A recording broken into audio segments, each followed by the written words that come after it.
The Reserve Bank of India has made a significant announcement with respect to foreign investment into government bonds.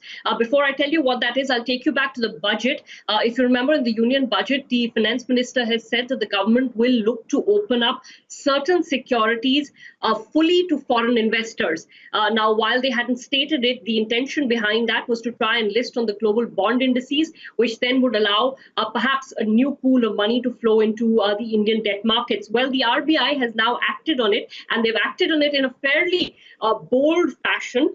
So the RBI has announced a new scheme known as the fully accessible route FAR, and they have notified a set of securities which will fall under this FAR, where foreign investors will have absolutely no limit for investment. And this is not just foreign portfolio investors, this is non-resident investors in the hope that the pool actually gets widened. What is interesting in all of this is the securities that the Reserve Bank of India has picked. It has picked liquid and fairly benchmark securities. So as of now, 5 securities have been identified. That's the 6.18% GSEC maturing in 2024, the 732 GSEC maturing in 2024, the 645 GSEC maturing in 2029, 726 GSEC maturing in 2029, and the 772 GSEC maturing in 749. So the 5, the 10, and the 30 year. Those are the existing securities. The RBI has gone a step further and given visibility on how this will work out from here on.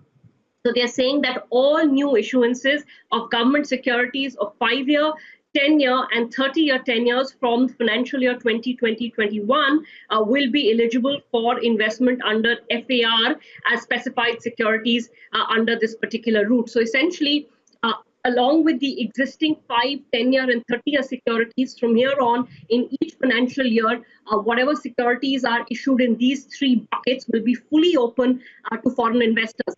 Now, the RBI hasn't specified whether it is going to raise the foreign investment limit overall to accommodate new investors. But to be honest, at this point in time, that is not so much of a concern, because even the current limit of 6.5% of the outstanding GSEC pool is not fully used up. In fact, less than 60% of it is currently used up. So the limits are not a problem right now. But perhaps at a later stage, when foreign investment in GSECs picks up in a big way, the RBI may consider that. But right now, that overall limit remains in place going by the circular, because they haven't mentioned it. But they have said that within that limit, these key securities will be fully opened up to foreign investors. Now, what does the math look like? We were speaking to Rahul Vijaria of Barclays, and he was explaining that about 4.2 lakh crore is the amount outstanding of these securities which have been put under the FAR route so far.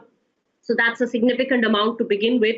And then every year, if you assume that about 20% of the new government borrowing is done via 5, 10 year and 30 years, then you will probably add another 2 lakh crore each year. Based on this, his assessment is that you could get a weightage of about 2.5% in the global benchmark indices.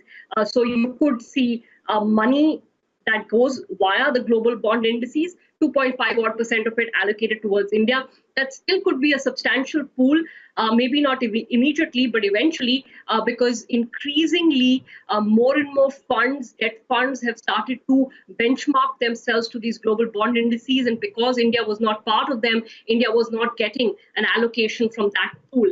Now, does it make a difference immediately? Perhaps not. We all know what's been happening in the debt markets globally and domestically. There has been a flood of money flowing out from India, equities and debt combined. The March outflows were in excess of 1 lakh crore. So it would be probably presumptuous to assume that you could see significant change in the inflow-outflow situation for domestic debt.